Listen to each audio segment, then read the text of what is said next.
আসসালামু আলাইকুম এভরিওয়ান, কেমন আছো তোমরা সবাই? আশা করছি সবাই ভালো আছো। আমি Tamanna Ferdousi, assistant English teacher of university school and college. আজকে তোমাদের সামনে আরেকটা অনলাইন ভিডিও ক্লাস নিয়ে হাজির হয়েছে। আমরা লাস্টের ভিডিওতে রাইট ফর্ম অফ ভার্বস টপিকটি শুরু করেছিলাম ইংলিশ সেকেন্ড পেপারে, এবং আমি সেখানে 10টি রুলস দেখিয়েছিলাম। আজকের ভিডিওতে আমি রাইট ফর্ম অফ ভার্বস এর আরো কিছু রুলস নিয়ে আলোচনা করব। আমি তোমাদেরকে রিকোয়েস্ট করব যে ভিডিওটি অবশ্যই শুরু থেকে শেষ পর্যন্ত দেখবে রুলস গুলো ভালো মতো বোঝার জন্য। তাহলে চলো আমরা ডিরেক্টলি ভিডিওতে চলে যাই। রাইট ফর্ম অফ ভার্বস এর গত ভিডিওতে আমরা দেখেছিলাম যে বিভিন্ন টেন্সের ইউজ কিভাবে করতে হয়, যেমন প্রেজেন্ট ইনডিফিনিট টেন্স কখন হবে, তারপর পাস্ট ইনডিফিনিট টেন্স কখন আমরা করব, কোন ওয়ার্ডগুলো থাকলে বুঝবো যে হ্যাঁ এই সেন্টেন্সটার ভার্বটাকে আমরা পাস্ট ফর্ম করতে হবে। তারপর পাস্ট পারফেক্টের কিছু দেখেছিলাম যে হ্যাভ হ্যাজ থাকলে আমরা ভার্বের কোন ফর্ম ইউজ করব, যেমন হ্যাভ হ্যাজ থাকলে অবশ্যই ভার্বের থার্ড ফর্ম ইউজ করতে হবে। আবার কিছু ওয়ার্ড ছিল যে ওয়ার্ডস গুলো দেখলে আমরা বুঝতে পারবো যে ওই সেন্টেন্সটা পুরোটাকে হচ্ছে আমাদের পাস্ট পারফেক্ট টেন্সে ট্রান্সফর্ম করতে হবে। সো এখানে আমরা আরো কিছু রুলস দেখবো। যেহেতু আমরা এর আগের ভিডিওতে 10টা রুলস দেখেছি, সো আজকে আমি এর পরের সিকোয়েন্স অনুযায়ী পরের রুলস গুলো আলোচনা করব। যেমন এখানে তোমরা স্ক্রিনে দেখতেই পাচ্ছ যে আমি শুরু করছি আজকে 11 নম্বর রুলস নিয়ে। সো যদি তোমরা আমার আগের ভিডিওটি না দেখে থাকো, তাহলে আগের রুলস গুলো দেখার জন্য অবশ্যই আগের ভিডিওটি দেখবে, তাহলে বাকি যে 10টা রুলস আমি করিয়েছিলাম সেটা তোমাদের কাছে ক্লিয়ার হয়ে যাবে। তাহলে চলো আমরা আজকের ভিডিওটি শুরু করি। আজকের ভিডিওতে আমি ফার্স্টে যে রুলসটি তোমাদের দেখাবো, আই মিন 11 নম্বর যে রুলসটা, সেটা হচ্ছে টু এর পর সবসময় ভার্বের প্রেজেন্ট ফর্ম বসে। তার মানে হচ্ছে আমরা যদি একটা সেন্টেন্সে দেখি যে ব্র্যাকেটে যে ভার্বটা থাকবে, ব্র্যাকেটের ভার্বের আগে টু দেয়া আছে, তখন আমরা সেই ব্র্যাকেটের ভার্বটাকে কোন ফর্ম বসাবো? অবশ্যই ব্র্যাকেটের ভার্বটা প্রেজেন্ট ফর্ম বসাবো। এছাড়া আমরা জানি যে আমাদের যে ভার্বাল রয়েছে, I mean gerund, participle and infinitive. Infinitive হচ্ছে টু প্লাস ভার্ব, তাহলে ইনফিনিটিভে কিন্তু টু প্লাস ভার্ব মানে টু প্লাস ভার্বের প্রেজেন্ট ফর্ম, এখানে আমরা সেটাও বলতে পারি। তাহলে এই রুলসটাকে আমরা দুটো নাম দিতে পারি, যে আমরা একটা হচ্ছে ইনফিনিটিভের রুলসে ফেলতে পারি, অথবা আমরা শুধু এভাবেও সহজভাবে পড়তে পারি যে সেন্টেন্সে যখন আমরা ব্র্যাকেটের ভার্বটাকে কি দেখবো, টু দেখবো, তখন আমরা নির্দ্বিধায় ব্র্যাকেটের ভার্বটাকে প্রেজেন্ট ফর্মে বসাবো। যেমন এক্সাম্পলে যদি দেখি, you need to do the work, আমি তোমাদের সুবিধার জন্য যে আমরা ভার্বটা চেঞ্জ করছি সেটা আমি ব্লু ইঙ্কে দেখিয়ে দিয়েছি, যাতে তোমরা একটু ডিফারেন্সিয়েট করতে পারো যে হ্যাঁ এখানে মেনলি আমরা কোন জিনিসটা চেঞ্জ করেছি। যেমন এখানে দেখতে পাচ্ছ যে ইউ নিড টু ডু, তাহলে এখানে একটা টু আছে, তা টু এর পর তাহলে যে ভার্বটা আমি ইউজ করেছি যেমন ডু, সেটা আমি কোন ফর্মে লিখেছি? প্রেজেন্ট ফর্মে লিখেছি। তারপর সেকেন্ড সেন্টেন্সটাতে he went to the market to buy a shirt, তাহলে এখানে এই ব্র্যাকেটে যে ভার্বটা ছিল বাই, বাই এর আগে হচ্ছে টু ছিল, এই জন্য টু এর পর আমি ভার্বের ফর্মটা কি হিসেবে ইউজ করেছি? প্রেজেন্ট ফর্ম হিসেবে বসিয়েছি। ওকে, নাম্বার 12 হচ্ছে সিন্স বা ফর এরপর সময়ের উল্লেখ থাকলে সেটি প্রেজেন্ট পারফেক্ট কন্টিনিউয়াস টেন্স হবে।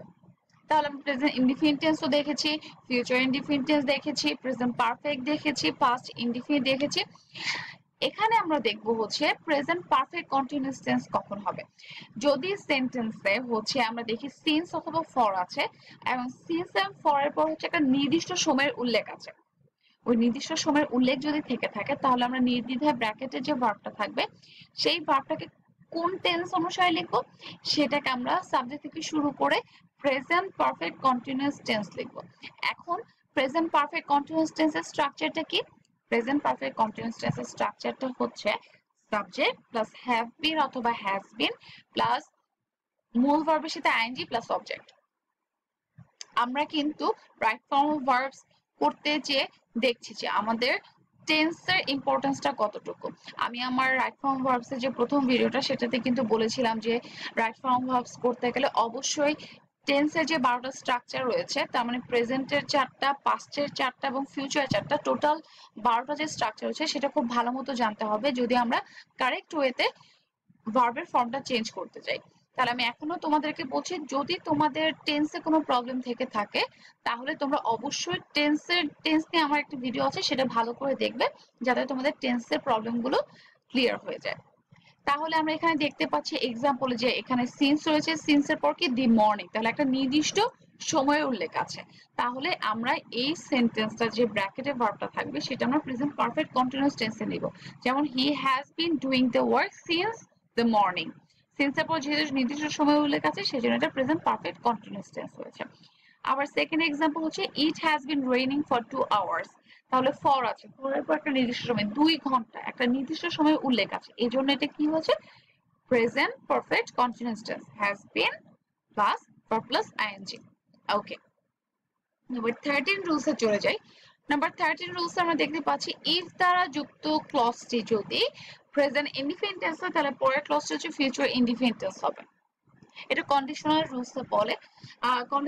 কন্ডিশনাল রুলসটা হচ্ছে ইফ প্লাস যদি প্রেজেন্ট ইনডিফিনিট টেন্স হয়, তার মানে ইফ এর সাথে যে ভার্বটা থাকবে, যে সেন্টেন্সটা থাকবে সেটা যদি প্রেজেন্ট ইনডিফিনিট টেন্স হয় তাহলে পরের যে ক্লজটা হবে সেটা অবশ্যই ফিউচার ইনডিফিনিট হবে। আর ফিউচার ইনডিফিনিট স্ট্রাকচার কি সাবজেক্ট প্লাস শ্যাল অথবা উইল প্লাস ভার্বের প্রেজেন্ট ফর্ম। তাহলে আমরা এক্সাম্পল দেখি, তাহলে আমাদের কাছে বিষয়টি আরো ক্লিয়ার হয়ে যাবে। if he comes, if he comes, তাহলে if এর পর যে ভার্বটা আছে আমরা দেখতে পাচ্ছি প্রেজেন্ট ইনডিফিনিট টেন্স। কেন প্রেজেন্ট ইনডিফিনিট টেন্স? কারণ এই যে সাবজেক্ট হচ্ছে থার্ড পারসন সিঙ্গুলার নাম্বার, তারপর ভার্বের সাথে এস যুক্ত আছে, তাহলে অবশ্যই এটা প্রেজেন্ট ইনডিফিনিট টেন্স। তাহলে পরের ভার্বটাকে আমরা কোন ফর্মে নিব? ফিউচার ইনডিফিনিট টেন্স অনুযায়ী শ্যাল অথবা উইল যুক্ত করব, প্লাস হচ্ছে ভার্বের প্রেজেন্ট ফর্ম হবে। তাহলে if he comes I will go. আর সেকেন্ড সেন্টেন্স হচ্ছে if you work hard you will shine in life. If you work hard এটাও প্রেজেন্ট ইনডিফিনিট টেন্স আছে, এই জন্য এর পরে যে ক্লজটা রয়েছে সেটা ফিউচার ইনডিফিনিট টেন্সে হয়েছে। 14 নাম্বার রুলসটা হচ্ছে খুবই মজার একটা রুলস, এটা করতে আমার খুবই ভালো লাগে। যদি আমাকে কেউ জিজ্ঞেস করে যে রাইট ফর্ম ভার্বসে আমার সব থেকে পছন্দের রুলস কোনটা, তাহলে আমি বলবো অবশ্যই 14 নাম্বার যে রুলসটা আমি দিচ্ছি সেটা। এখন দেখি এই রুলসটা কি। সেটা হচ্ছে with a view to look forward two. দুইটা, একটা হচ্ছে উইথ আ ভিউ টু আর একটা হচ্ছে লুক ফরওয়ার্ড টু। এই দুইটা যদি কোনো সেন্টেন্সে থেকে থাকে তাহলে তারপরে ব্র্যাকেটে যে ভার্বটা থাকবে সেখানে আমরা চোখ বন্ধ করে শুধু আইএনজি যুক্ত করে দিব। এখানে আমাদের টেন্সের কোনো ঝামেলার দরকার নেই, এখানে শুধুমাত্র উইথ এ ভিউ টু আর লুক ফরওয়ার্ড টু এগুলো যদি থেকে থাকে তাহলে অবশ্যই আমরা কি করব, ব্র্যাকেটে যে ভার্বটা থাকবে সেই ভার্বটার সাথে শুধুমাত্র কি যুক্ত করব, আইএনজি যুক্ত করব। এক্সাম্পল দেখি আমরা কিছু, যেমন I am looking forward to. Looking forward to তার মানে হচ্ছে লুক ফরওয়ার্ড টু, যেহেতু প্রেজেন্ট কন্টিনিউয়াস টেন্সে আছে এই সেন্টেন্সটি, এই জন্য আমি হচ্ছে ভার্বের সাথে আইএনজি যুক্ত করছি। I am looking forward to, তারপর হচ্ছে ব্র্যাকেটে গেট ছিল, তাহলে আমি গেটের সাথে কি করব, আইএনজি যুক্ত করব, তাহলে হচ্ছে গেট থেকে গেটিং হয়েছে।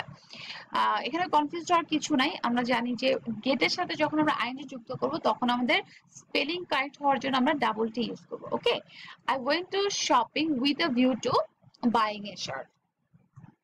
ওকে, নাম্বার 15 হচ্ছে বাই এর পর ভার্বের সাথে আইএনজি যোগ হবে। ওকে, সেন্টেন্স যদি বাই থেকে থাকে তাহলে সেই বাই এর পর আমরা কি ইউজ করব, ব্র্যাকেটে ভার্বের সাথে আইএনজি যুক্ত করব। যেমন she expressed her feelings by crying, by আছে, বাই অর্থ কি দ্বারা, ঠিক আছে। তাহলে বাই এর পর ভার্বের সাথে কি যুক্ত করতে হবে, আইএনজি যুক্ত করতে হবে। আবার দেখি এই সেকেন্ড সেন্টেন্সটাতে আমরা দেখতে পাচ্ছি বাই দিয়ে সেন্টেন্সটা শুরু হয়েছে, তাহলে কি বাই এর পর বাই ফার্স্টে থাকুক লাস্টে থাকুক, this is not our concern. Hour concern will be যে বা যদি সেন্টেন্সে বাই থেকে থাকে এবং এক্সাক্ট বাইয়ের পরে যদি ব্র্যাকেটে একটা ভার্ব দেওয়া থাকে তাহলে ব্র্যাকেটের ভার্বের সাথে হচ্ছে আমরা আইএনজি যুক্ত করব, ঠিক আছে। নাম্বার 16 এ চলে যাই।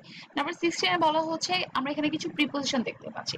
প্রিপোজিশন গুলো কি কি, for, of, in, without, with, before, after ইত্যাদি প্রিপোজিশন পর ভার্বের সাথে কি যুক্ত করতে হবে, আইএনজি যুক্ত করতে হবে।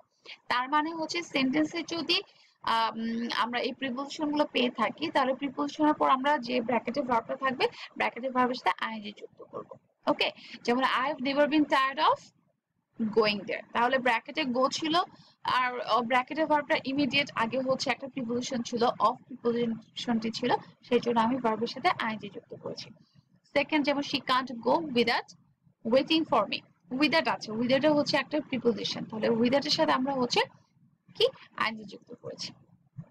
নাম্বার 17 হচ্ছে এখানে আমরা কিছু ওয়ার্ড দেখতে পাচ্ছি, যেমন mind, would you mind, past, worth, could not help, cannot help, এরপর ভার্বের সাথে আইএনজি যুক্ত করতে হয়। তাহলে আমরা পরপর অনেকগুলো আইএনজি যুক্ত করার মতো হচ্ছে কি রাইট ফর্ম ভার্বের রুলস পাচ্ছি। যেমন এখানে কি would you mind অথবা mind, তারপর হচ্ছে past worth could not help, cannot help যদি সেন্টেন্সে থেকে থাকে এবং তার ইমিডিয়েট পরে যদি আমাদের গ্যাপে একটা ভার্ব থেকে থাকে, ওই গ্যাপের ভার্বটার সাথে, গ্যাপ মানে হচ্ছে ব্র্যাকেট, গ্যাপও থাকতে পারে ব্র্যাকেটও থাকতে পারে, ওই ভার্বটার সাথে আমাদের হচ্ছে আইএনজি যুক্ত করতে হবে। যেমন এক্সাম্পল would you mind রয়েছে, would you mind, ঠিক আছে, would you mind থাকার কারণে এই ব্র্যাকেটের ভার্বটার সাথে আমি কি যুক্ত করেছি, আইএনজি যুক্ত করছি। তাহলে কি হয়ে যাচ্ছে, would you mind giving me the book, he cannot help doing the assignment। Number 18 এ চলে যায়। নাম্বার 18 হচ্ছে সেন্টেন্সের শুরুতে যদি উড দ্যাট থাকে তাহলে সাবজেক্টের পর কুড বসবে এবং এরপর ভার্বের প্রেজেন্ট ফর্ম হবে। তাহলে উড দ্যাট দিয়ে যদি একটা সেন্টেন্স শুরু হয় এবং তারপর যদি সাবজেক্ট থাকে বা যেটা থাকে, উড দ্যাট দিয়ে শুরু হলে আমরা যে ব্র্যাকেটটা থাকবে, ব্র্যাকেটে যেই ভার্বই থাকুক না কেন, ব্র্যাকেটের ভার্বের আগে হচ্ছে এবং সাবজেক্টের পরে, ব্র্যাকেটের ভার্বের আগে এবং সাবজেক্টের পরে আমরা কুড বসাবো এবং অবশ্যই ব্র্যাকেটের ভার্বটা আমরা প্রেজেন্ট ফর্মে বসাবো। এবং এমনি তো আমরা রুলস অনুযায়ী জানি যে শুড, কুড, মাইট, উড এগুলোর পর হচ্ছে ভার্বের কোন ফর্ম বসে, ভার্বের প্রেজেন্ট ফর্ম বসে। তাহলে অ্যাজ পার দ্য রুলস আমরা হচ্ছে উড দ্যাট দিয়ে শুরু হলে সাবজেক্টের পর একটা কুড বসাবো, কুডের পর ব্র্যাকেটের ভার্বটা প্রেজেন্ট ফর্ম বসাবো। যেমন সেকেন্ড সেন্টেন্সটাতে যদি আমি বলি would that I could buy a Toyota car, তাহলে অবশ্যই এখানে ব্র্যাকেটে হচ্ছে বাই ছিল, তাহলে আবার সেন্টেন্সটা উড দ্যাট দিয়ে শুরু হয়েছে, তাহলে এই জন্য আমি কি করছি, সাবজেক্টের পর একটা কুড ইউজ করেছি, তারপর হচ্ছে ভার্বের প্রেজেন্ট ফর্ম বসিয়েছি। ওকে, নাম্বার 19 হচ্ছে টু বি, হ্যাভিং, গট থাকলে ভার্বের পাস্ট পার্টিসিপল ফর্ম হবে। যদি সেন্টেন্সে টু বি থেকে থাকে অথবা হ্যাভিং থেকে থাকে অথবা গট থেকে থাকে, তখন হচ্ছে তারপর যে ব্র্যাকেটটা থাকবে, ব্র্যাকেটের ভার্বের হচ্ছে আমরা কোন ফর্ম বসাবো, ফার্স্ট পার্টিসিপল ফর্ম বসাবো। যেমন এক্সাম্পলে the assignment is to be completed immediately, assignment is to be আছে, তাহলে টু বির পর যে ব্র্যাকেটের ভার্বটা ছিল সেটা থার্ড ফর্ম, মানে পাস্ট পার্টিসিপল ফর্ম বসানো হয়েছে। The thief ran away having seen, having আছে, তাহলে হ্যাভিং এর পর কি হবে, ভার্বের পাস্ট পার্টিসিপল ফর্ম বসবে। তারপর I got the certificate sent, got আছে, তাহলে গটের পর ভার্বের কি হবে, থার্ড ফর্ম হবে।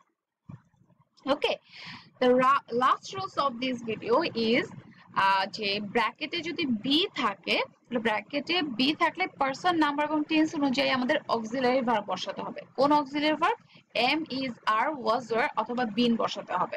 তার মানে হচ্ছে একটা সাবজেক্ট, সাবজেক্টের পর যে ব্র্যাকেটটা, আই মিন ভার্বে যদি আমাদের ব্র্যাকেটে বি দেওয়া থাকে, তখন আমরা ফুল সেন্টেন্সটা খুব ভালো মতো পড়বো। ফুল সেন্টেন্সটা ভালো করে পড়ে আইডেন্টিফাই করে ট্রাই করবো যে ওই সেন্টেন্সটা কোন টেন্সে আছে, whether it is present indefinite or past indefinite or future indefinite, আমরা এটা আইডেন্টিফাই করে সেই অনুযায়ী আমরা কি অক্সিলারি ভার্ব বসাবো।